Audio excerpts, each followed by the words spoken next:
de 2022, com essa mesa super interessante, com esse debate que a gente vai ter juventudes e exclusão social.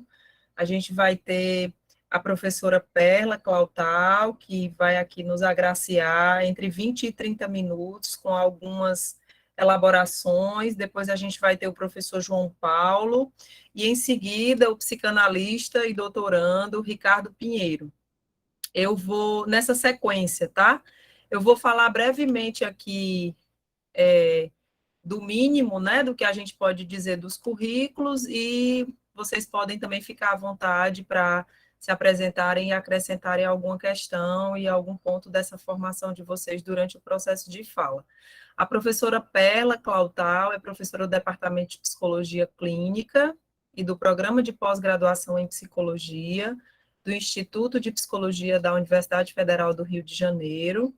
O professor João Paulo é nosso colega, professor do Departamento de Psicologia e do Programa de Pós-Graduação em Psicologia da UFC Fortaleza, coordenador do Vieses, que é um grupo de pesquisa e intervenções sobre violência, exclusão social e subjetivação, e é bolsista de produtividade CNPq. E o Ricardo Pinheiro é psicanalista, membro associado ao CLIO, Associação de Psicanálise, atualmente doutorando em psicologia pela Universidade Federal do Ceará, Fortaleza, e extensionista do Programa de Extensão Clínica, Estética e Política do Cuidado, vinculado ao UFC.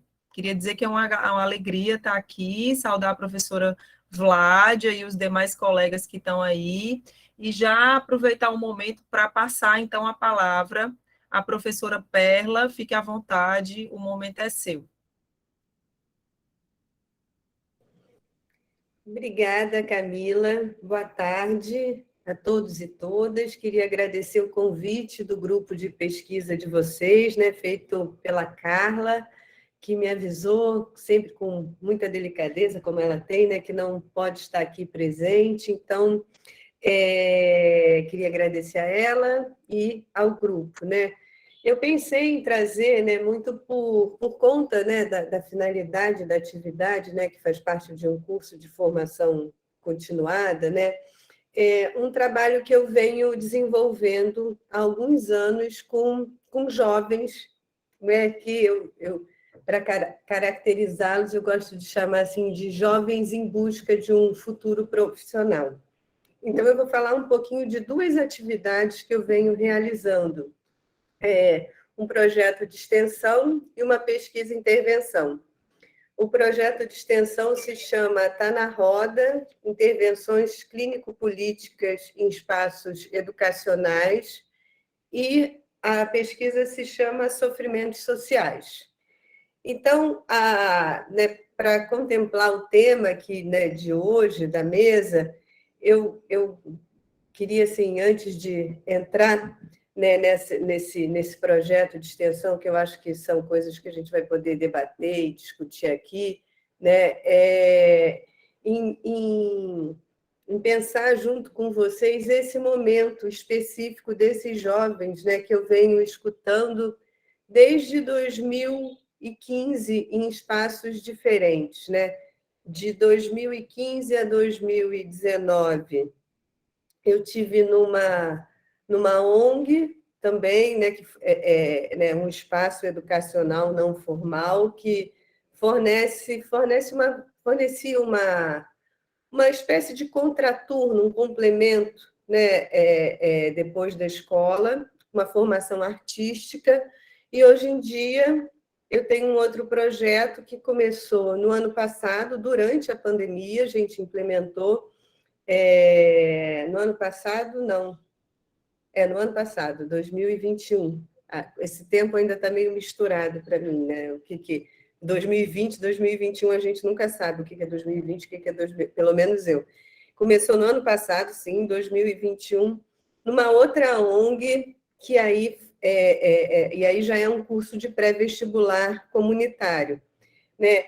Por que eu nomeio, né, esses jovens participantes desses dois projetos, né, de jovens em busca de um futuro profissional? Porque os dois projetos, né, forneciam assim o primeiro, né, que fornecia esse complemento de atividades artísticas, eram também as atividades artísticas profissionalizantes, né? Então tinha sempre esse olhar, né, para o que eu quero, para onde que eu vou, o que eu quero ser, como é que eu vou me posicionar no mundo, o que o mundo quer de mim.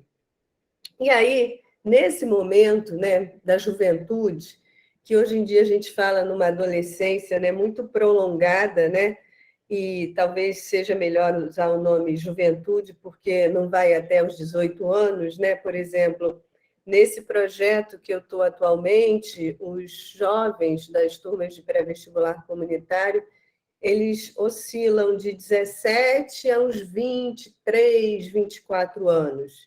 E nesse projeto anterior, que eu vou contar um pouco a história para vocês, eles oscilavam assim de 15 a 27 anos, uma faixa etária muito maior. Então, a ideia é que, nesse momento, quando se começa a olhar, né, para o que vem adiante, né, o que eu quero para mim daqui a alguns anos, onde eu quero estar, quem eu quero ser, e se, né, essas questões são formuladas num ambiente precário, num ambiente, né, de exclusão social, a minha aposta é que se encontram dois tipos de desamparo quando um jovem em busca de um futuro profissional enuncia essa questão. Um desamparo, que é um desamparo inerente à espécie humana, todos nós, né, como diz o Freud, né, eu acho que todo mundo aqui, se não é estudioso, que não é, eu sei que não é, mas já ouviu falar no Freud, né, que definiu, né, muito cedo, até mesmo antes de estabelecer a psicanálise, né, que num texto que a gente chama, né, de um apelido, né, do projeto, né, que foi um texto que ele escreveu em 1895, mas que só foi publicado em 1950, de um estado de desamparo humano, né, que todos nós nascemos desamparados e, né, necessitamos, né, o que ele vai chamar da ajuda alheia de um outro para nos inserir no mundo. Então, Freud dá um exemplo, né, que é do arco reflexo, né, que se eu tenho algum incômodo, né, por exemplo, uma poeira cai no meu olho, eu coço o olho, lacrimejo e resolvo isso. Mas, quando um bebê tem fome, quando um bebê sente dor, esse esquema já não funciona. É preciso de uma ajuda alheia, é preciso de um outro que desempenhe uma ação específica para poder acolher, né, e diminuir a tensão e dar conta desse momento que sozinho o bebê humano não dá, diferente se a gente for pensar dos mamíferos que a gente está mais acostumado, como os cães, né, os gatos, enfim.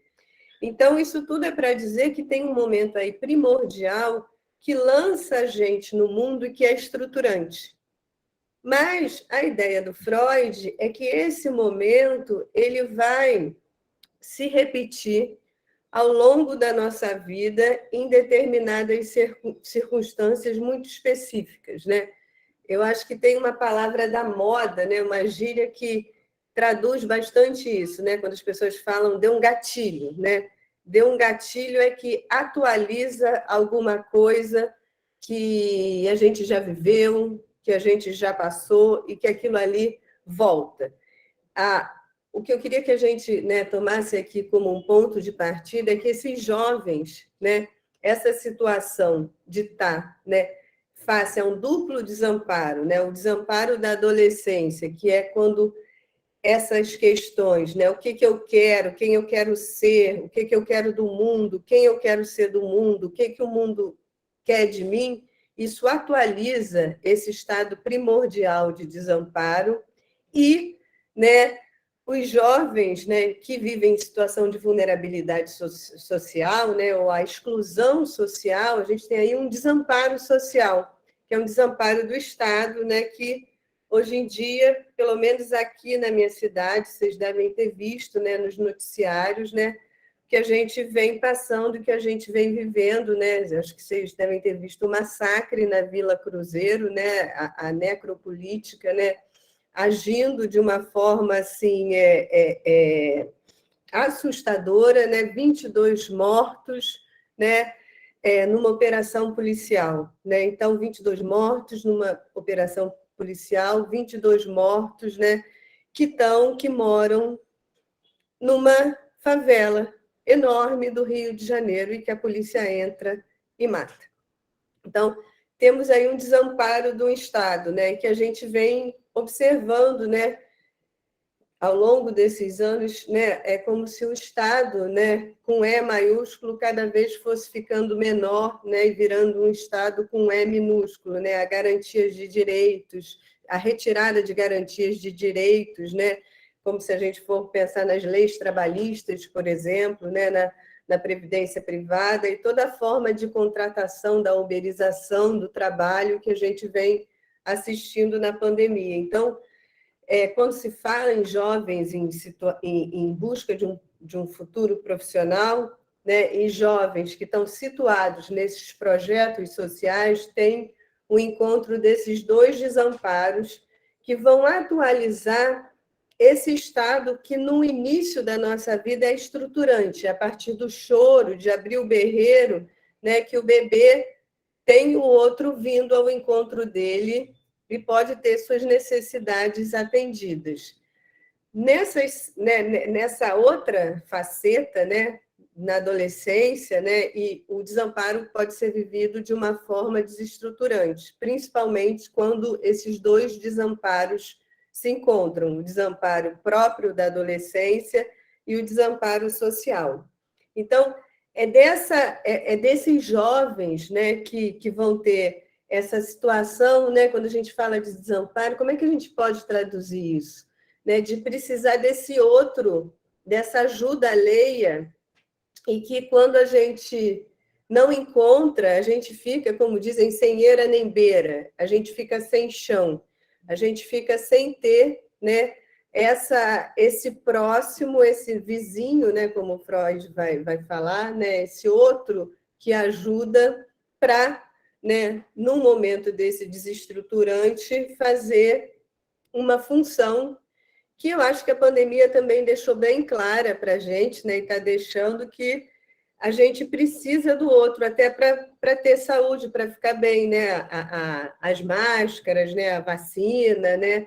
A coisa do início da pandemia, fique em casa, né? A gente, eu acho, né? Eu ia falar que a gente entendeu, mas eu tenho minhas dúvidas, né? Eu acho que a gente não entendeu muito bem até hoje isso, como a gente precisa do outro para estar no mundo, para estar em coletividade. Então, eu acho que uma ideia que ajuda muito a gente a entender isso é uma diferenciação que a Judith Butler faz entre precariedade e precarização.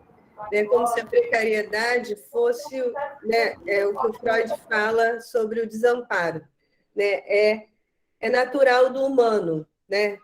Mas a precarização, ela maximiza esse estado de precariedade. Então, não ter casa, não saber se vai ter dinheiro, não saber se vai ter trabalho, não saber se vai ter futuro, atualiza o que maximiza o que é inerente a todos nós humanos num grau muito intenso. Então, essa sensação de não ter ninguém para contar, de estar sozinho, de estar desamparado, de estar sem eira nem beira. Então, o trabalho que eu faço são com jovens que estão nessa situação. Então, o nome, né, do projeto de extensão chama Tá na Roda, Intervenções Clínico-Políticas em Espaços Educacionais. Então, esses jovens, né, com todas essas características, eles são convidados, né?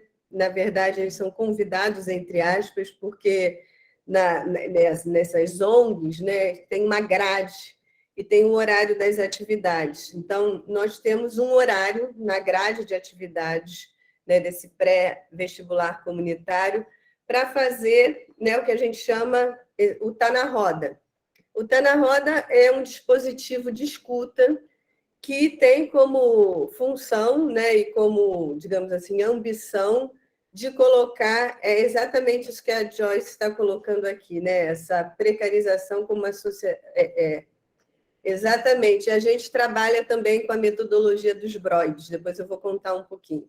Então, a ideia é de construir espaços de escuta, né? O Tá na Roda é que eles tenham, a gente senta em roda e eles são convidados a colocar na roda o que eles quiserem, o que estiver passando pela cabeça, o que não está bom ou o que está bom, qualquer coisa. Colocar uma música, colocar um meme.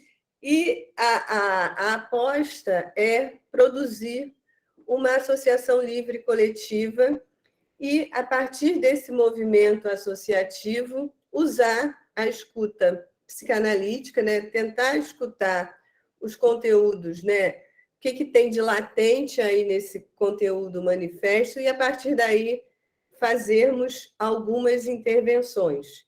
Então, é uma atividade que dura 1h10, é semanal, e ela é feita por 3 extensionistas que vão se revezando toda semana, né? É um grupo de 6, cada semana vão 3, e nós estamos apostando que tem uma transferência com o dispositivo, então, e não com as pessoas em si. Então, a gente alterna as pessoas. Sempre tem que ter uma que foi da última vez. Então, a gente isso faz parte de um trabalho de amarração. Todo o início, né, das rodas, a gente devolve o que a gente escutou da roda anterior, no sentido de criar uma continuidade e de ter uma espécie assim de disparador que não é nosso, que venha a partir da nossa escuta do que teve na roda anterior. Então, basicamente, é assim que funciona, né, esse dispositivo que a gente está construindo com esses jovens. E, né, como você falou dos broids, a gente usa, né, para registrar esses encontros o que os broids chamam de crônicas, né? Depois de cada encontro, os extensionistas escrevem, né, um relato em primeira pessoa com as suas impressões, né, com o que eles escutaram ali dessa roda, e é com essa crônica que a gente trabalha. Então, esse dispositivo de escuta, ele vem sendo construído, né? O que eu queria contar de história para vocês é como é que a gente chegou nessa forma, né? Nessa metodologia. E aí vem né? A história vem da outra ONG que eu trabalhava, né? Que eu fazia pesquisa, que foi uma pesquisa feita em parceria com um núcleo comunitário da minha sociedade de psicanálise aqui do Rio, que se chama Círculo Psicanalítico do Rio de Janeiro. Então, aí a minha pesquisa chamava Extensões do Método Psicanalítico, e a gente foi para essa ONG para fazer uma pesquisa intervenção, e eu cheguei lá pensando que eu fosse encontrar muitos adolescentes e que eles fossem me falar de todas as questões meio universais da adolescência. E o que aconteceu não foi nada disso. Por isso que a pesquisa e intervenção eu acho que é uma coisa que é fascinante, né? Porque quando a gente chegou lá e começou a fazer as observações participantes, a gente se dividiu e cada grupinho, né, ficava assistir aula de música, outro grupinho assistia aula de teatro, outro aula de dança. E aí o que acontece? E a gente se colocou disponível para conversar individualmente com as pessoas, isso que eu uso até hoje nesse outro projeto Tá na Roda, que a gente chama de papo reto. Se alguém tiver alguma questão muito difícil, pode procurar a gente da equipe e ter uma ou, no máximo, 3 conversas pontuais, e, se for o caso, a gente encaminha para um tratamento psicoterapêutico. Então, ao longo do papo reto, vinham as questões universais da adolescência, e talvez universais não, porque a gente sabe que não existe uma adolescência universal, né? Existem adolescências. Então, da adolescência, digamos assim, carioca, dos anos 2010 em diante, que era: será que eu sou gay? Será que eu conto para minha mãe que eu gosto de meninas e de meninos? Será que eu devo contar para o meu namorado que eu estou afim de uma menina e será que dá para a gente ter alguma coisa junto? Então, essas eram as questões que vinham pontuais e individuais. Quando a gente estava nessas aulas, fazendo as observações participantes, a gente observava muito que tinha assim, uma espécie de catarse, né? Que na encenação do teatro, por exemplo, sempre surgia alguma coisa que dizia das condições precárias que eles viviam. Desabamento, invasão, né, das casas, familiares alcoólatras, né, agressões. Isso era liberado durante essas oficinas, essas aulas. Então, a ideia né, de pensar esse formato do Tá na Roda veio muito daí, né, dessas experiências que a gente percebeu que estavam calcadas, né, na expressão de sofrimentos socialmente produzidos. E aí eu tenho atualmente uma pesquisa que é uma pesquisa de intervenção também que se chama Sofrimentos Sociais. Então, o Tá na Roda, ele meio que funciona junto. O Tá na Roda, ele é o campo prático da pesquisa Intervenção Sofrimentos Sociais e a pesquisa Intervenção Sofrimentos Sociais alimenta o projeto de extensão Tá na Roda, que produz, né? Eu acho que a gente produz artigos, falas, a gente lê, a gente estuda, né? Algo muito voltado para esses sofrimentos que são invisíveis e inaudíveis. Dificilmente alguém procura um psi para dar queixa deles, porque eles são naturalizados e são banalizados. Raramente, né, a gente encontra alguém, né, precisando de ajuda psicológica porque sofreu racismo, porque sofreu, né, algum tipo de humilhação. Isso acaba sendo banalizado e pensar, a vida é assim, a sociedade é assim mesmo, fazer o quê?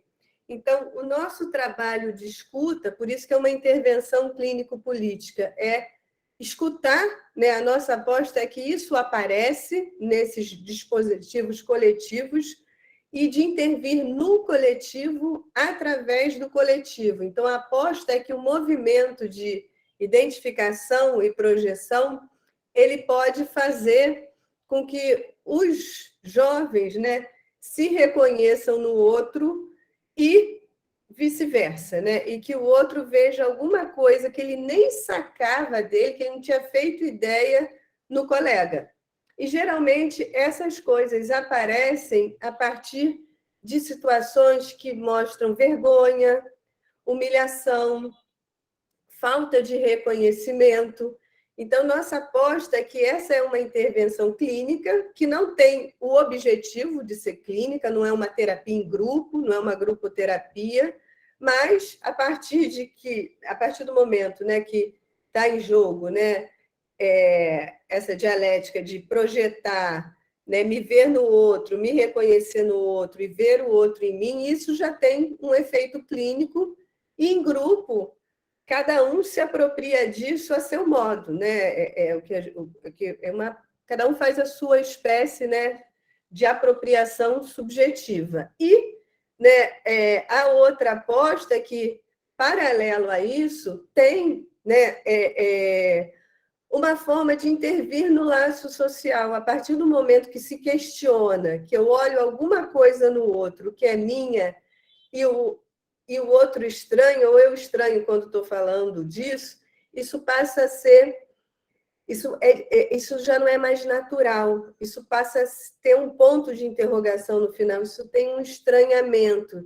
E a aposta é que isso possa sendo descristalizado e operando mudanças, né, no próprio laço social. Eu trouxe umas vinhetas clínicas para isso não ficar tão etéreo que eu estou falando, então para terminar e continuar aqui no tempo, eu vou pedir, acho que é para a Mirella, que está com os slides, que eu gostaria só de ler uma ou duas vinhetas clínicas para dar corpo a isso que eu estou falando. Então, se puder projetar, que eu sou muito enrolada, até eu projetar isso, eu vou demorar 10 minutos. Se não der para projetar, eu tenho aqui no meu celular, eu leio o slide.